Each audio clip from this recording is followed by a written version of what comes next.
They said I was the rebel, the one who ran off, broke tradition, disrespected the Mercer name. But tonight I stood in this damned ballroom like everyone else, heels clicking on imported marble, my name on an embossed place card. Delilah Mercer, daughter of the second-born. The chandelier above me trembled slightly, like it knew what was coming. Savannah air had a way of clinging to your skin, humid and heavy with secrets. Mother raised her glass first. "To legacy," she said, her voice syrup-smooth, eyes locked on my sister across the table. Verena didn't blink, didn't flinch, just lifted her flute, smiled, perfect teeth catching the light. She always knew how to perform. I barely heard the lawyer's name. Some man in a tailored gray suit, not Mr. Lawton, our family attorney for 2 decades, but someone new. Cold handshake, soulless smile. His presence reeked of prearranged outcomes. "Per the wishes of Henry Mercer," he began, reading from a leather-bound folio. "The Mercer estate, real and liquid assets, holdings, patents, the family trust, shall pass to Ms. Verena Mercer." Gasps. Applause. Silence. My name? A pause. He flipped a page. "And to Ms. Delilah Mercer." I leaned in. Just slightly. Just enough. A 1968 Pontiac GTO, previously owned by the deceased. Someone coughed. Someone else chuckled. I didn't move. My father took a long sip of bourbon and muttered, "It was always your favorite." I stood. My chair screeched against polished floor. They say truth is what you're willing to destroy for. I didn't know if it was anger or something colder, but the glass in my hand cracked slightly beneath my grip. I didn't say a word, just walked out. Outside, the gravel hissed under my boots.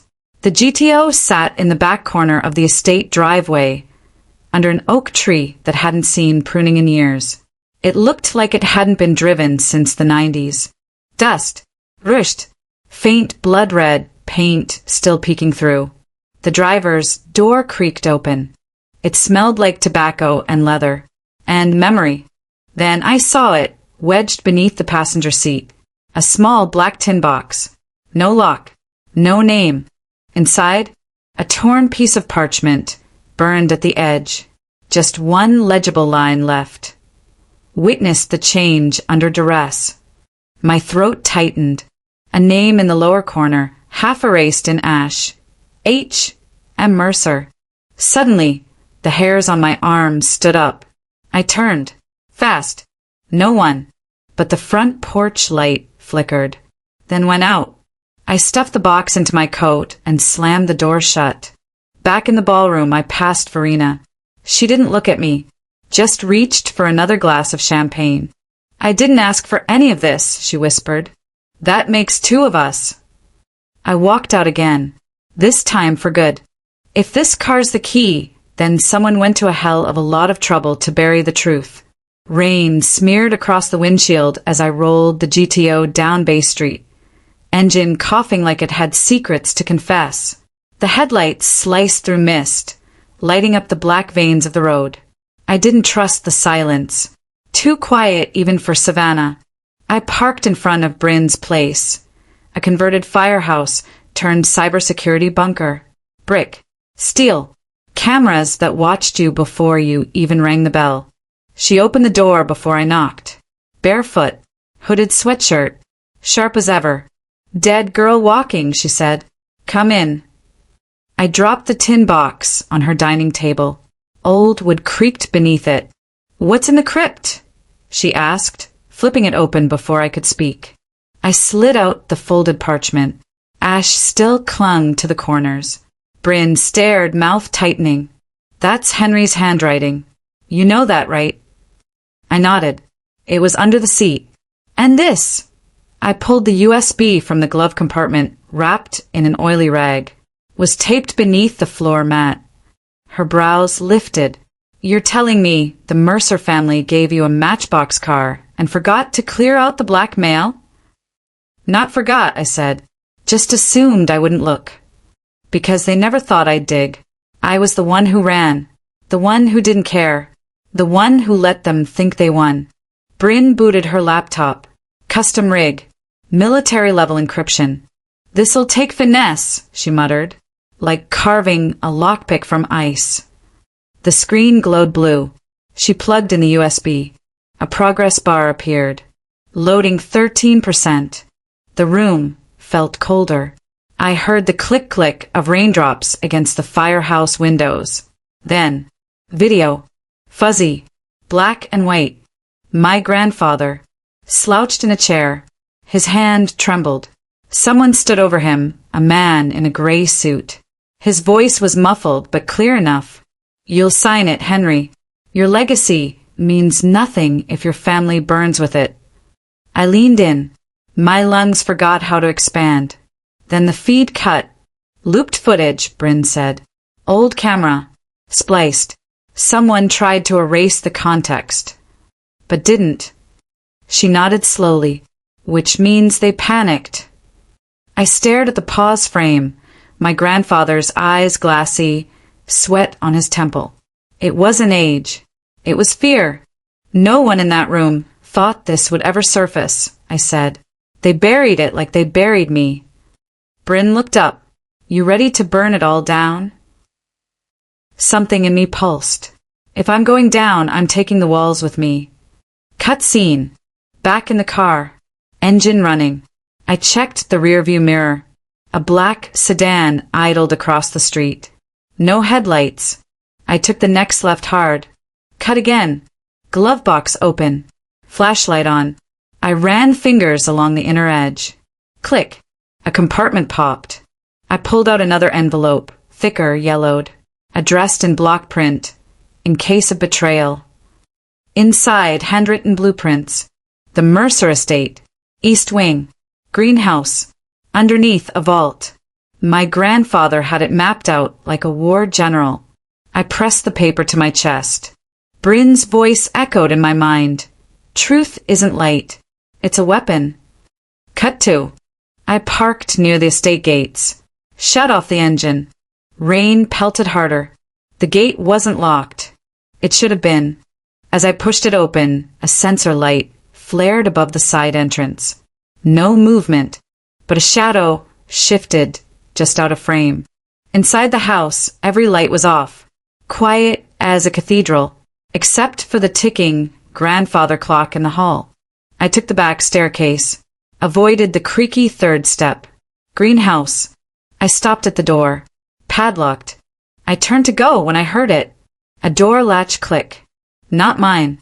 Behind me. I spun. No one. But I felt it. Eyes. Breath in the dark. My phone buzzed. Unknown number. Nice night to dig up ghosts. My hands trembled. I dropped the phone. Screen cracked. I backed into the greenhouse door. The parchment in my pocket buzzed like it had a pulse. If someone faked the date, then maybe my grandfather never gave them anything at all. The smell of lavender from Mother's linens still clung to the east corridor. I walked fast, quiet, flashlight tucked in my palm, beam low. The greenhouse loomed ahead. Glass panes warped from years of humidity, metal frame rusting like it too was tired of pretending everything was fine. I didn't try the padlock this time. I slipped around back, past the stone fountain where Verena once pushed me at 10 years old for not smiling right in a photo. My boots hit soft earth. The moon glinted off something beside the door, thin metallic. A motion sensor. New. Someone had upgraded. I didn't have time to deactivate it. Just 2 seconds to memorize the range, the angle. I pulled my phone, snapped a shot, sent it to Bryn. Her reply, "That's military grade. Who the hell are you dealing with?" Cut scene. Next morning. I watched the surveillance footage from a bar down the street. The owner owed Bryn a favor. She said it had something to do with a tax audit and a wife in Charleston. The tape was rough, grainy, but clear enough. A man stepped out of a silver Lincoln Continental parked behind Mercer Hall.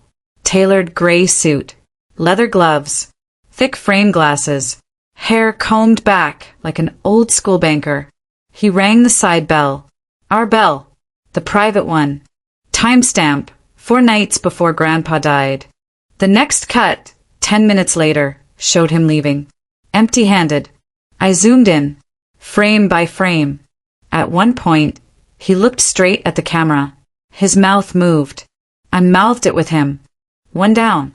1 to go. Chills lit up my spine. Back at Bryn's. She dropped her coffee. It spilled over the keyboard. That's Dean Halworth, she said. Former CFO of Mercer Industries. Fired in '09. Lawsuit buried. Non-disclosure. My breath caught. He was cleared. No, Bryn said, typing fast. He was quieted. Click, click. Names. Accounts. Buried court records. Dean Halworth now worked as a consultant for multiple shell corporations, all traced back to a firm headquartered in, wait for it, Delaware, where the family trust is based, I said. Bryn stared at me. You think Verena knows? I didn't answer. I didn't need to. Cut scene. Mercer Estate. Midday. Public tour in session. The museum wing open.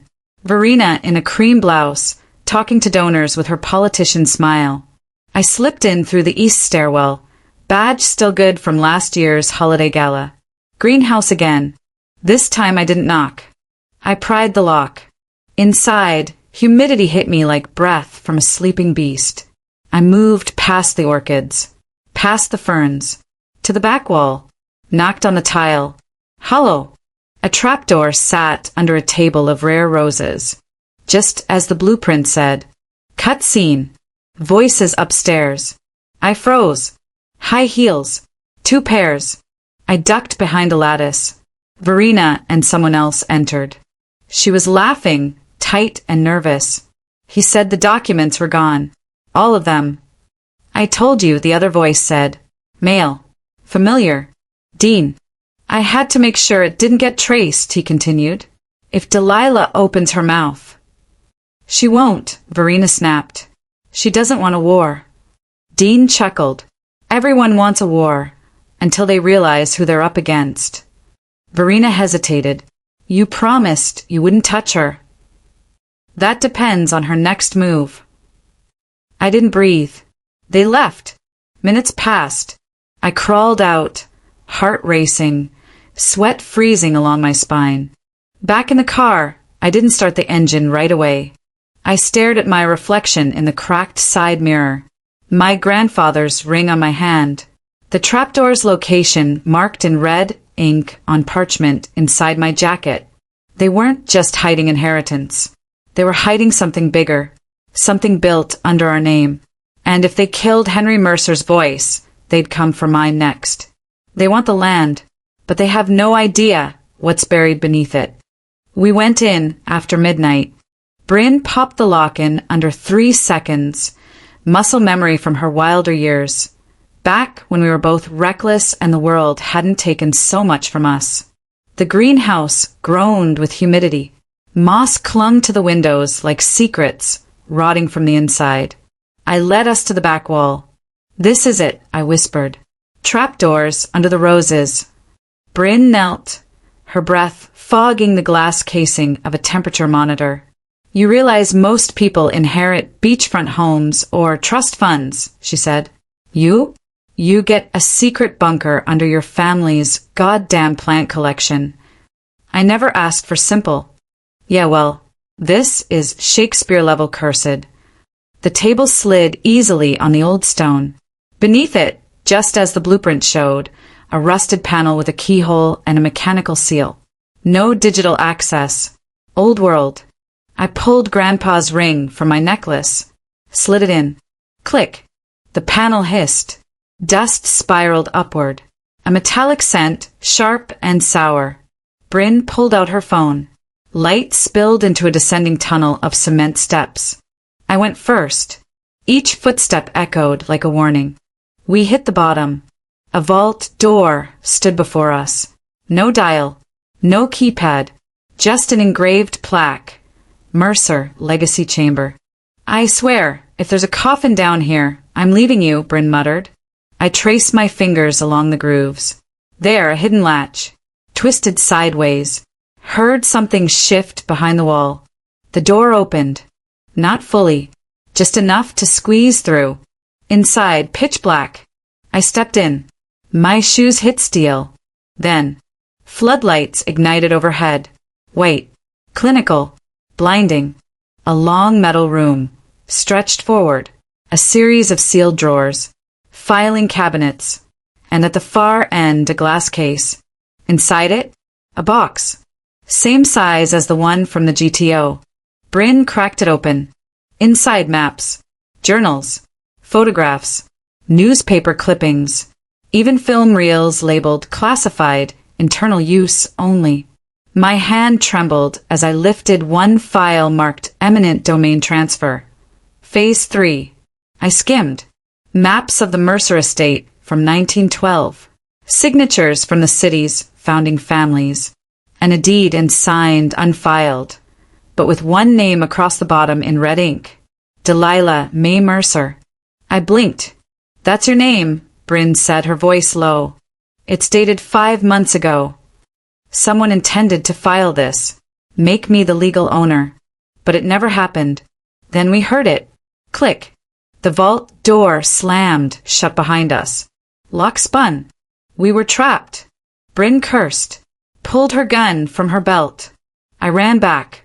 Slammed fists on the door. No response.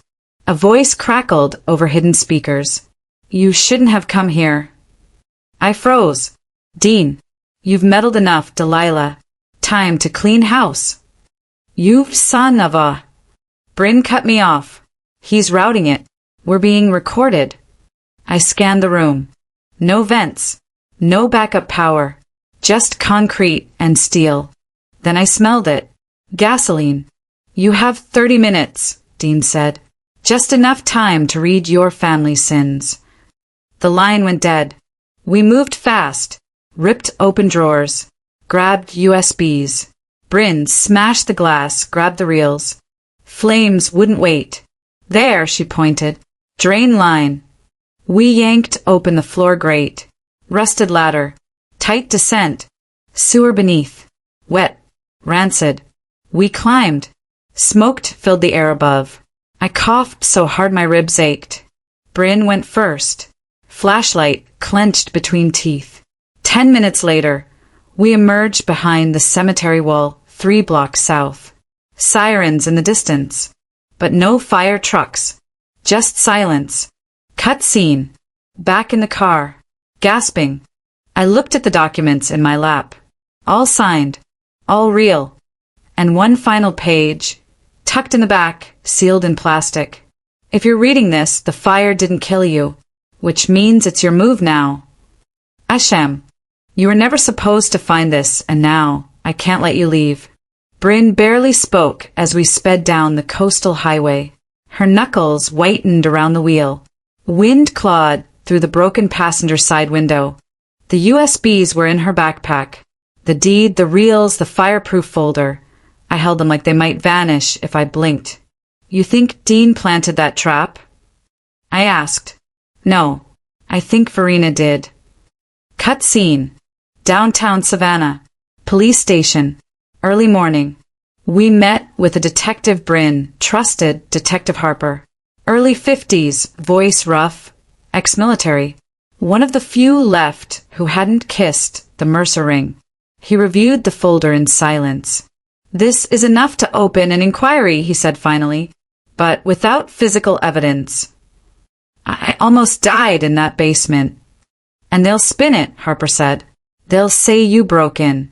They'll say you're the bitter daughter lashing out. Because no one ever believes the black sheep, I muttered. They only believe the shepherd. Cut scene. Harper's phone buzzed. He picked up. Froze. Where? Pause. Who found it? He hung up. Looked at me. Dean Helworth's body just washed up near the old shipyard. Multiple stab wounds. Wallet intact. No signs of struggle. My stomach dropped. Someone's cleaning house, Bryn said. No, I whispered. Someone's starting a war. Cut scene. We made it to the shipyard before they locked down the scene. Harper waved us through. The body had been removed, but the blood soaked into the gravel. Fresh drag marks led to a pile of stacked pallets. I stared at the water. Dean knew too much, Bryn said. He said one wrong thing to Verena and... Verena doesn't get her hands dirty. No, she said, but she's not the one with everything to lose. I turned. What are you saying? Your mother's name is on the trust, Delilah, not just Verena's. Cut scene. Back at the estate. I snuck in through the garden gate. Everything felt too still. Inside, Mother sat in the solarium, knitting like it was any other Thursday. Pearl earrings. Lipstick perfect. A half-empty glass of gin on the side table. You were always good at hiding, she said, not looking up. I stepped closer. Did you know about the vault? She smiled softly. Your grandfather had a thing for secrets. You inherited that. I placed the deed on the glass table. Her hands froze. That document was meant for me. Her eyes met mine. No, it was meant for whoever survived the fallout. She sipped her drink. Calm, unapologetic. Why bury it?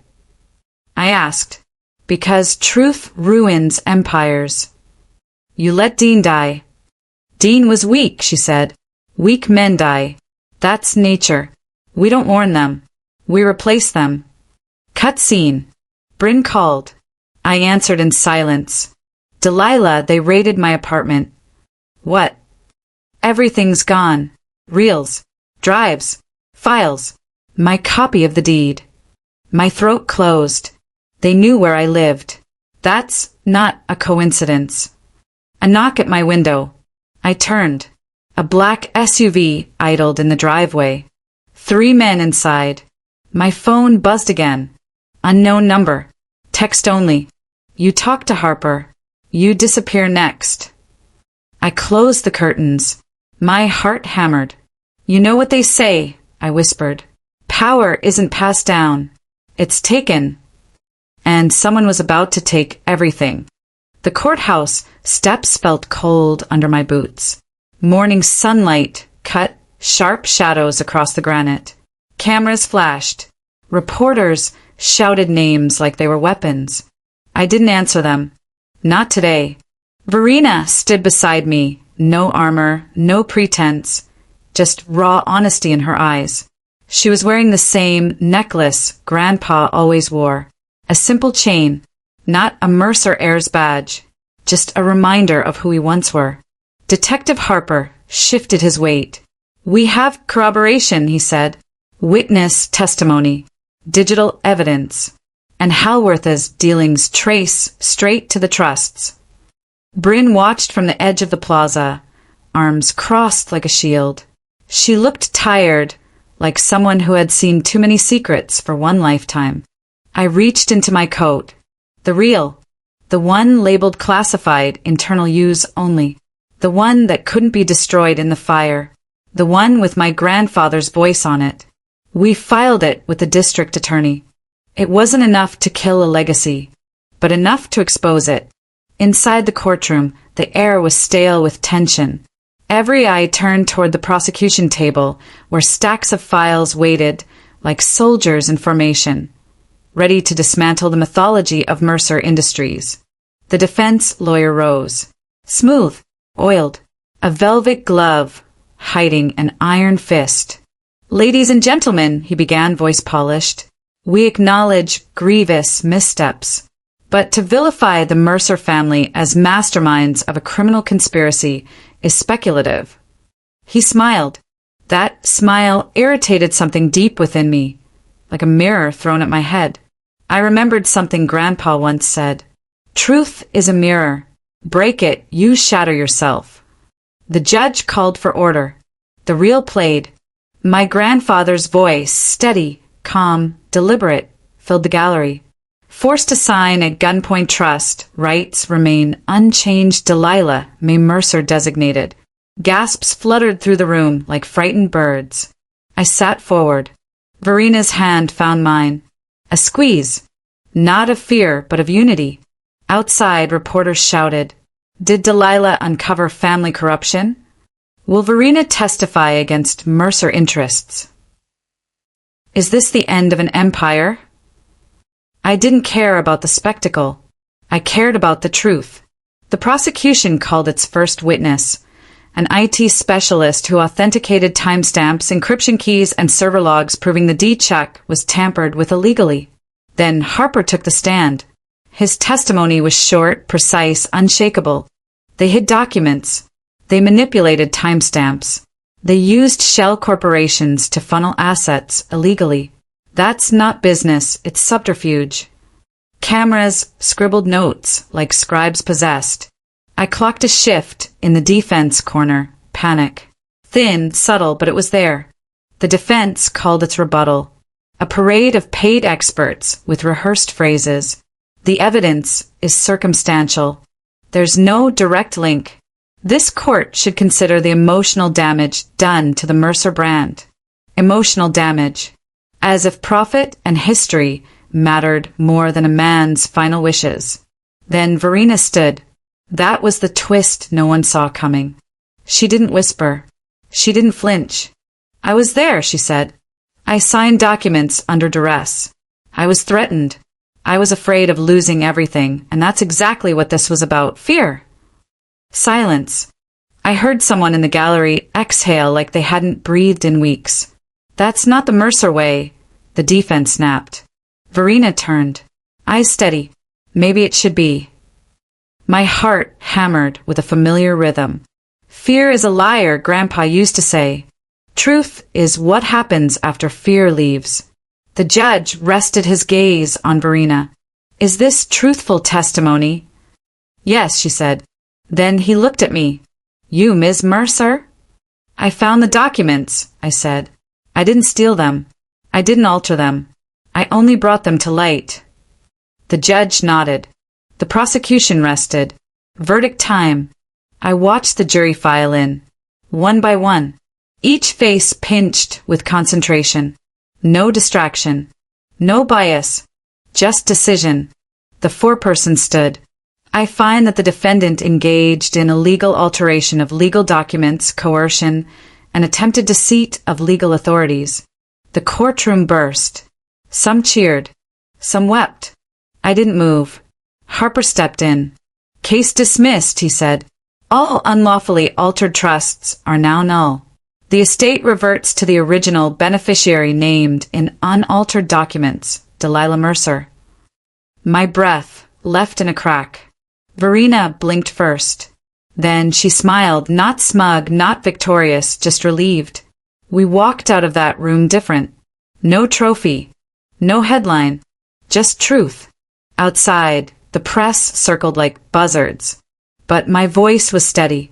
No defensiveness. No need. Today wasn't about vengeance, I said. It was about justice. And legacy isn't what you inherit. It's what you protect. I saw that line on a bumper sticker once. Not all treasure is silver and gold. I mouthed it under my breath. And meant it. Because what lay beneath the Mercer estate wasn't money. It was history. It was honesty. It was peace. Later, after the legal dust settled, Verena and I stood in the greenhouse.